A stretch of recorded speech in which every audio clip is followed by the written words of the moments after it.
Hello everyone, I Dr. Chitra Dhadich welcomes you all on a lecture on Nissim Ezekiel's poem Night of the Scorpion.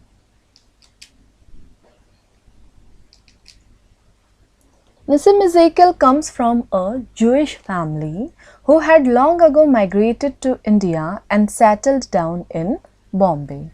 Ezekiel was born in 1924 in Bombay. Both his parents were teacher administrators. His father was principal of a college, his mother of a school. Ezekiel was educated at Antonio D'Souza High School and Wilson College, Bombay, and Birkbeck College, London. After trying his hand at various professions, he joined the English department of the University of Bombay, convinced that the university is the ultimate refuge of the poet, and he retired as a professor in 1985. Ezekiel's first book, A Time to Change, was published in 1952 by Fortune Press, London. 60 poems, which came out from Bombay the next year, was privately printed, and the third, which appeared in 1959, was published by Strand Bookshop, Bombay. The next two volumes, The Unfinished Man 1960 and The Exact Name 1965, were brought out by Writers' Workshop, Calcutta. Hymns in Darkness in 1976 and Latter-day Palms 1982 were published from Delhi by Oxford University Press, as was Collected Poems 1952 to 1988, which appeared in 1989. And Ezekiel has edited literary texts and anthologies, written plays, a book for children, and a book of verse translations, the last of these in collaboration with Vrinda Nabur. Today we are reading the poem The Night of the Scorpion by Nissim Ezekiel.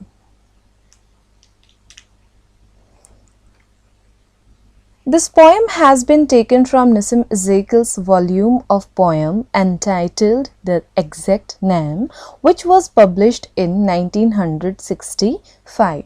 The poem reads like a story, and the speaker in the poem narrates an incident of how his mother was stung by a scorpion one night when it was raining heavily. The speaker may be the poet himself or some other person, may be real or imaginary. So the incident itself may also be actual or imaginary, but it is perfectly realistic and convincing incident. So I remember the night my mother was stung by a scorpion. 10 hours of steady rain and had driven him to crawl beneath a sack of rice. Parting with his poison, flash of diabolic tail in the dark room, harassed the rain again. The peasants came like swarms of flies and buzzed the name of God 100 times to paralyze the evil one with candles and with lanterns, throwing giant scorpion shadows on the mud-bagged walls. They searched for him, he was not found. They clicked their tongues with every movement that the scorpion made his poison, moved in mother's blood, they said. So, we know that The Night of the Scorpion is the poem taken from the volume The Exact Name. So, here the poem is about an incident that the poet has not forgotten in his life. It was a night when a scorpion bit his mother, and all the superstitious villagers did the irrational things rather than helping her. So here the poet tells a story from his childhood in which his mother was bitten by a scorpion. So the poem begins with the simple declaration. What is the declaration? That I remember the night my mother was stung by a scorpion. He remembers well the night when her mother was stung by scorpion. So in poet's view, that the heavy rain which lasted for 10 hours made the scorpion crawl beneath a sack of rice. So the scorpion had entered the speaker's home, the poet's home, because it wanted to hide from the rain. But when it bit the speaker's mother, it was hiding beneath a sack of rice. So here we can see that it had been forced to enter. The scorpion had been forced to enter the house because of the rain outside. It had then crept towards the speaker's mother and had stung her. After stinging her, the scorpion had swiftly moved away from her and gone out into the rain again, though it was because of the rain that it had come into the house. So, what you see here? I remember the night my mother was stung by a scorpion. 10 hours of steady rain, the heavy rain of the 10 hours had driven him to crawl beneath the sack of rice. He hides himself beneath a sack of rice. Parting with his poison. Parting with his poison means stinking the woman, stinking the mother and injecting its poison into her flesh. So his has been used for the scorpion, because the scorpion is an important character in the story. So the scorpion causes the whole trouble and it is besides a symbol of evil. The scorpion is a symbol of evil. So the words parting with have been used in the connection with the sting, because having injected its poison into the woman's flesh, the scorpion no longer has any poison in its own body. So of course more poison would accumulate in its body in course of time. So parting with his poison, flash of diabolic tale in the dark room. Flash means glitter, a momentary gleam of light. Diabolic means devilish. Diabolic tale means it's very important. So the devilish or evil tale of the scorpion. The devilish or evil tale of the scorpion. So the scorpion's tail has been called diabolic because it is in its tail that its poison resides, and it is with its tail that a scorpion stings a person. So, why it is diabolic? It means the sting made by the scorpion was fast, and the scorpion's sting causes a lot of pain to the poet's mother. So, hence we can say that the tale is referred as diabolic, which means devilish or evil. In the dark room, and he risked the rain again. He risked the rain again means the scorpion had been forced to enter the house because of the rain outside, but now it went out into the rain because it did not wish to stay on indoors, where it would be hunted down and killed, because he got the idea it very well that every animal has certain instincts to guide and to direct its movements, and the scorpion instinctively moved out of the house, though it was aware of the danger which waited for it outside in the form of rain. So he risked the rain again.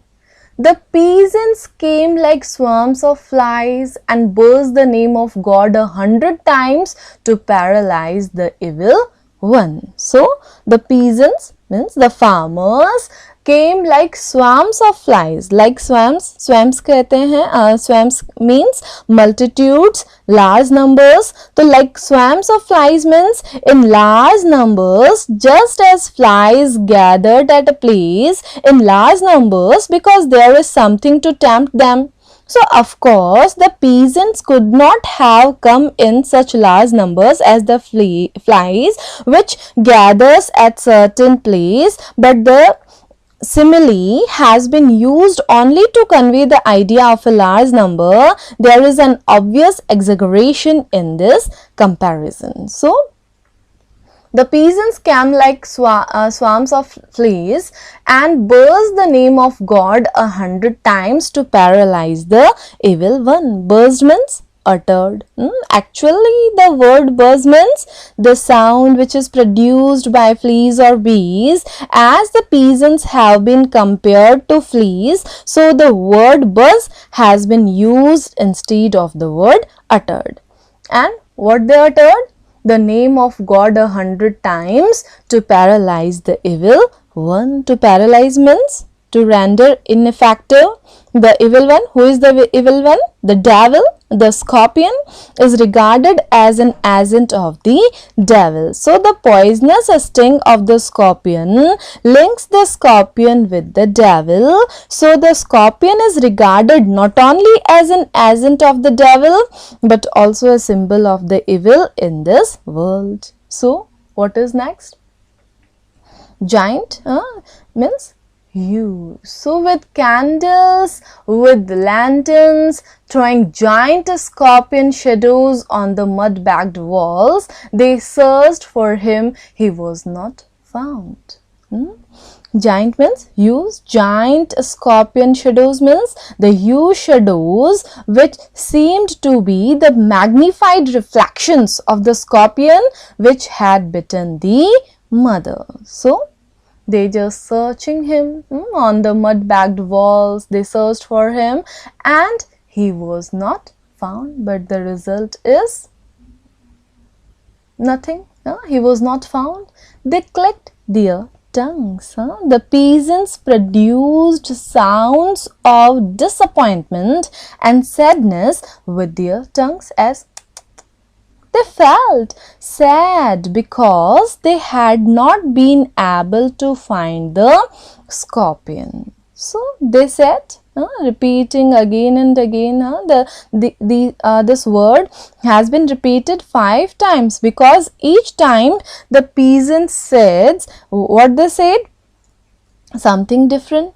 The peasants expressed a different wish each time because they saw the good side in this incident, because they sympathized with the mother who was in the pain. So they said, what? They feel helpless because they didn't found the scorpion. So they clicked their tongues. Click their tongues means they produced the sound in disappointment and sadness with their tongues, and they felt sad because they had not been able to find the scorpion.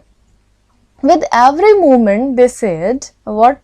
That the scorpion made his poison moved in mother's blood. The scorpion, by passing the time, the poison is increasing in the blood of mother.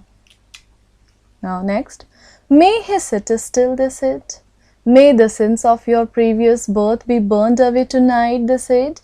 May your suffering decrease the misfortunes of your next birth, they said. May the sum of all evil balanced in this unreal world against the sum of good become diminished by your pain. May the poison purify your flesh of desire and your spirit of ambition, they said. And they sat around on the floor with my mother in the center, the piece of understanding on each face, more candles, more lanterns, more neighbors, more insects, and the endless rain. So, the piece of understanding on each face, what does it mean? Each peasant had on his face an expression of serenity which results from one's comprehension of situation. What they understand by their own? That everybody look complacent. There seems to be a tinge of irony we found here because the peasants thought themselves to be wise enough to have understood the divine purpose behind the scorpion's stinging the poet's mother.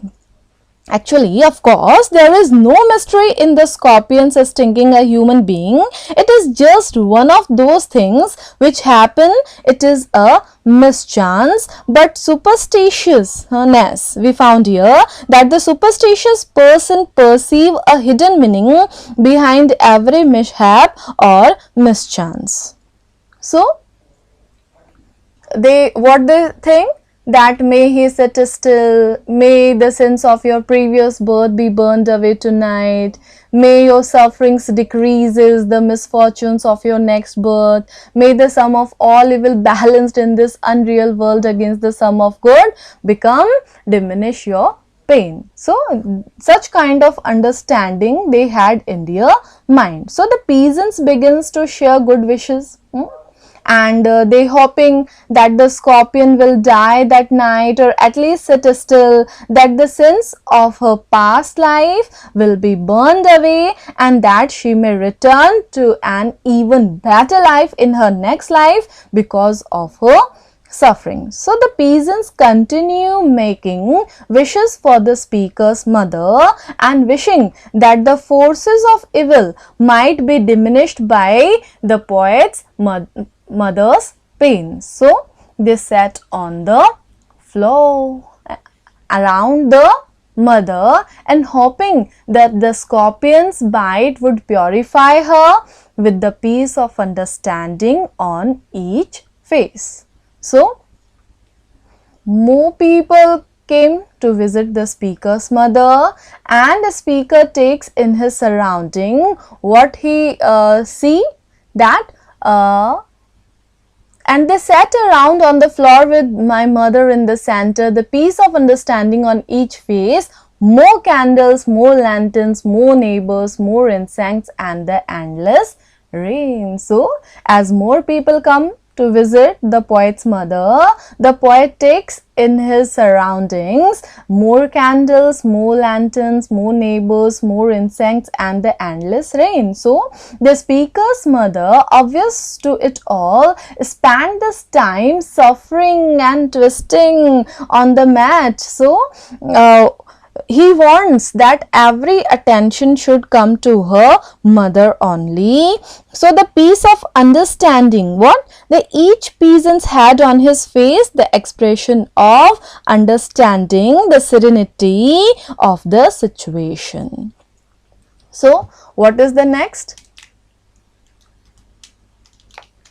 My mother twisted through and through, groaning on a mat, my father sceptic and rationalist, trying every curse and blessing, powder, mixture, herb and hybrid. He even poured a little paraffin upon the bitten toe and put a match to it. I was the flame feeding on my mother. I was the holy man performs his rites to tame the poison with an incantation. After 20 hours, it lost its sting.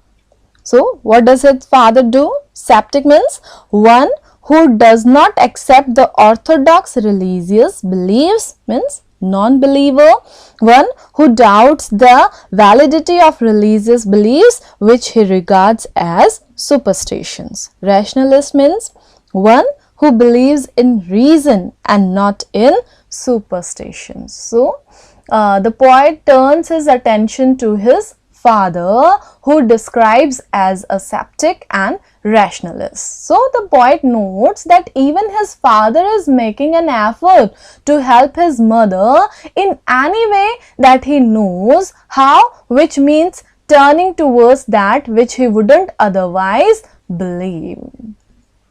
So his father, what does his father do? My father, sceptic rationalist, trying every curse and blessing and powder, mixture, herb and hybrid, every kind of the medicine he knows he is used. So he even poured a little paraffin upon the bitten toe and put a match to it. So herb means medicine plant, and hybrid, we all know that a mixed or mingled, the liquid or powder, maybe it is a combination of a mixture of herbs. And he used the paraffin also upon the bitten toe and put a match to it, means applied a burning matchstick to the bitten toe. The word toe means the forepart of a foot where the scorpion stung the mother. And what else is going on there? That I was the flame feeding on my mother. What kind of the impression a child is facing when he was the flame feeding on his mother. I was the holy man, performed his rites to tame the poison with an incantation. Incantation means the recital of holy words, the mantras. So he doesn't believe that trying every curse, blessings, his father does not believe in any kind of curse and blessing. He just trying to use every kind of the medicine he knows to control the pain of the mother of poet. So the poet's father even lit the bite on fire in an attempt to remove the poison, and his mother is suffering and suffering. After 20 hours it lost its sting. So the mother suffered for 20 hours, and her only response, what the response of the mother of poet? My mother only said, thank God the scorpion picked on me and spared my children. So picked means choose me. She is thanking the God that he chose her and spared my children, means and did not bite any of her children. So that's a lovely poem. It's a really nice poem. We read that at the end, my mother, the poet's mother, simply said that she was thankful to God for the scorpion's choice of her, for his sting, and for his not biting any of her children. And we can see the Night of the Scorpion is a 8 stanza poem, each stanza of which contains between 3 and 18 lines. This is one of the Ezekiel's best poems. It was first antholized in collected poems, and the poem is in free verse, meaning it does not contain a rhyme scheme. This choice adds the seriousness of the poem's subject matter and deadly nature of the story which Ezekiel tells us. Anisim Ezekiel, the harbinger of modernism in Indian English poetry, shows the great ingenuity and variety in structuring his poems. His prose poems are very few in number, have irregular structure. The poem may contain paragraphs ranging between one and more than one, and Ezekiel's similes are particularly striking in this poem. The peasants came like swarms of flies, the diabolic tale, beside personification and inversions, are ample evidence of his poetic skill. And he develops the simile in the following line also: they burst the name of God. So there is a contrast between the neighbor's piece of understanding and the mother who twisted and groaning on the mat. It is ironic that they are at peace because of her discomfort, and there is alliteration throughout the poem. The scorpion is seen parting with his poison. Ezekiel's father tries herb and hybrid. So the Ezekiel sees the flame feeding on his mother. So there is a lot of repetition in this poem, so that we hear the villagers' prayers and incantations. Ezekiel uses direct speech, so they dramatize the scene, and the echo they said is like a chorus. So that's it for this lecture. We'll meet soon. Till then, keep loving the videos and keep study. Thank you.